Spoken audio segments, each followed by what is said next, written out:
안녕하세요. 일상속여행TV 인사드립니다. 강원도 산이라는 것을 과시라도 하듯 길을 에워싼 산줄기마다 으리으리한 풍광을 뽐냅니다. 영월 모운동 마을로 향하는 길은 구불구불 산길로 더욱 깊게 이어집니다. 이런 산골에 설마 마을이 있을까라는 의심은 해발 1087m 만경대산의 7부 능선까지 올라서야 비로소 사라집니다. 산속에 옹기종기 들어선 집을 보고 있노라면 첩첩산 중에 마을이 생긴 까닭이 제일 먼저 호기심을 자극합니다. 뒤이어 또 다른 의문이 밀려옵니다. 바로 집집마다 그려진 오색 창연한 그림들 때문입니다. 고즈넉한 산골 풍경과 알록달록 그림이 어우러져 마치 동화나라에 들어온 듯한 착각을 불러일으키는 마을. 대체 어떤 이야기를 품고 있는 것일까요? 잿빛 탄광촌이 동화나라로 영월 모운동 마을, 탄광업으로 부귀영화를 누리던 한 산골 마을이 있었습니다. 폐광 이후 30여 년 침잠의 세월을 견딘 탄광촌이 이제 잿빛을 벗고 알록달록 새로운 꿈을 꾸고 있습니다. 구름이 모이는 동네 모운동. 강원도 영월군 김삿간면 주문일이 모운동 마을은 구름이 모일 정도로 첩첩산 중에 파묻혀 있습니다.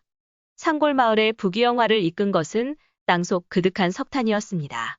1960에서 70년대 이 마을은 서울 명동만큼 비싼 동네였습니다.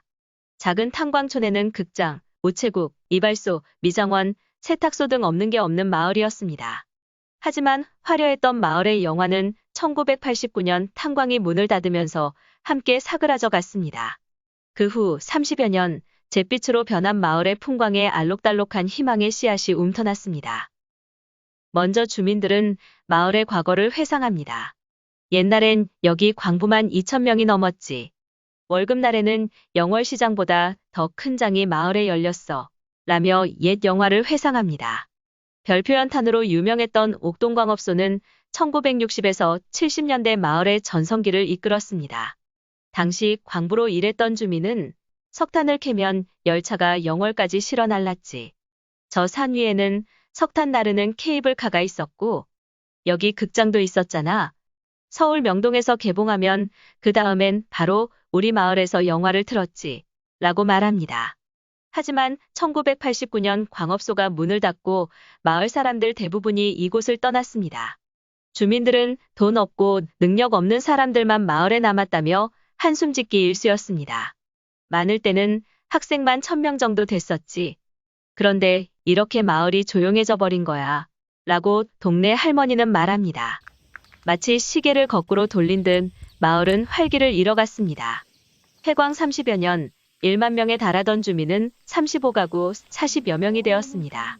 마을 대부분 시설은 문을 닫았고 집이 있던 자리는 공터로 변했습니다.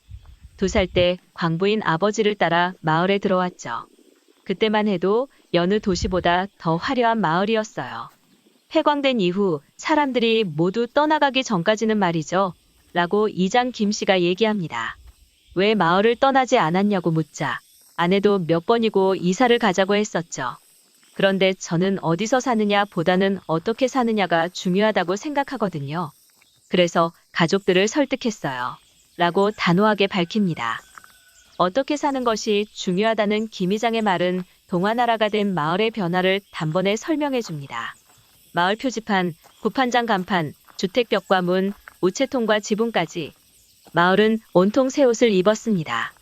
2006년 행정안전부에서 주관한 살기 좋은 마을 가꾸기 사업에 선정된 것이 계기였습니다. 처음 사업비로 2천만 원을 받았어요. 그런데 기획사에 마을 가꾸기를 맡기면 그 돈도 모자란 거예요. 그래서 주민들이 직접 마을을 꾸미기 시작했죠. 마을 꾸미기에 있어 가장 큰 걱정거리는 벽화 그리기였습니다. 전문적으로 벽화를 그릴 사람이 없었던 것입니다.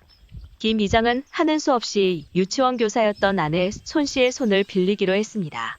손 씨는 처음부터 동화 그림을 그리려던 건 아니었어요. 동화 그림은 조금 비뚤배뚤해도 그리 이상하지 않을 것 같아서 선택한 거죠. 라며 미소 짓습니다. 밑그림은 손 씨가 직접 그리고 주민들이 색을 칠해 나갔습니다. 개미와 배짱이, 백설공주와 일곱난장이, 미운오리 새끼, 토끼와 거북이 등 친숙한 동화 속 주인공들이 마을로 이사를 왔습니다. 주민들은 벽화에 그치지 않고 마을 꾸미기를 계속해 나갔습니다. 우체통, 문패, 표지판, 지도 등 마을 구석구석이 마술을 부린 듯 바뀌었습니다. 천덕꾸러기가 된 폐광을 이용해 폭포를 만들고 언덕 위에는 풍경을 감상할 수 있는 전망대를 설치했습니다. 폐교된 학교 건물은 펜션으로, 회관에는 모운동 자료관과 구판장이 새롭게 문을 열었습니다.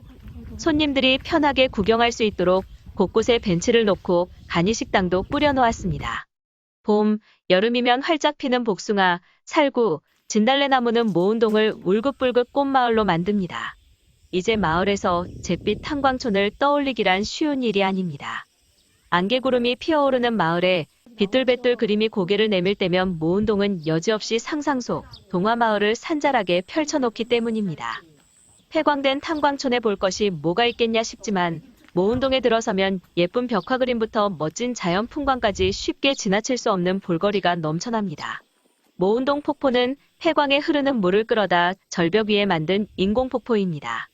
마을 주민 말에 따르면 모운동 폭포는 영월의 그랜드 캐니언이라고 합니다. 모운동의 집들이 알록달록하게 꾸며졌다 해도 가까이 다가가 자세히 보면 대부분 오래된 건물입니다. 1950년대 지어진 판잣집을 고치고 손봐서 계속 살아가는 주민도 있습니다. 하지만 오래된 물건들이 그러하듯 모운동 집들은 저마다 고즈넉한 분위기를 풍기며 세월을 이겨나가고 있습니다. 집과 집 사이 좁은 골목에 서서 셔터를 누르면 세월의 변화가 고스란히 렌즈에 들어옵니다.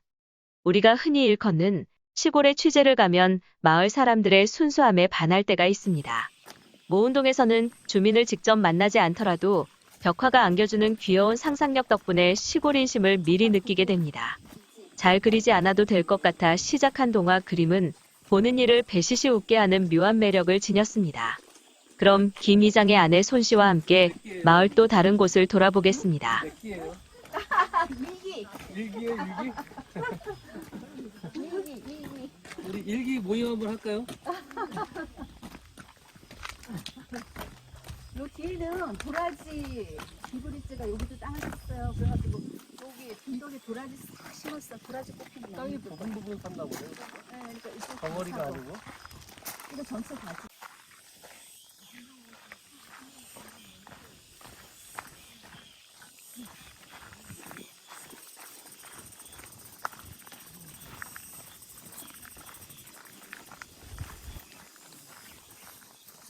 이게 단풍 들면 너무 이쁘더라고. 햇살나면.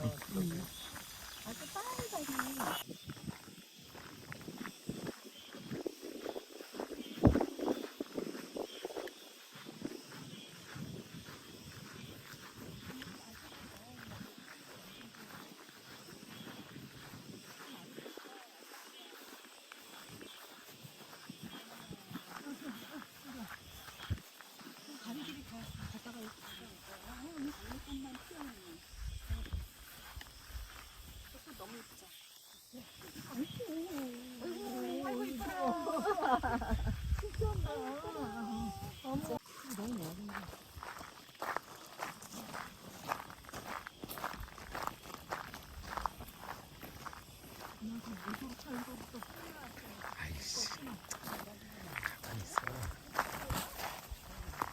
이거 복숭아 아니야?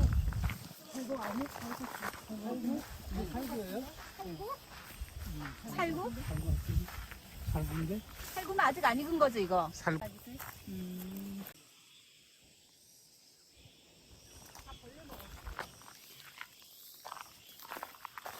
어쨌든 호두인가 보다.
여러분, 잘 보셨는가요?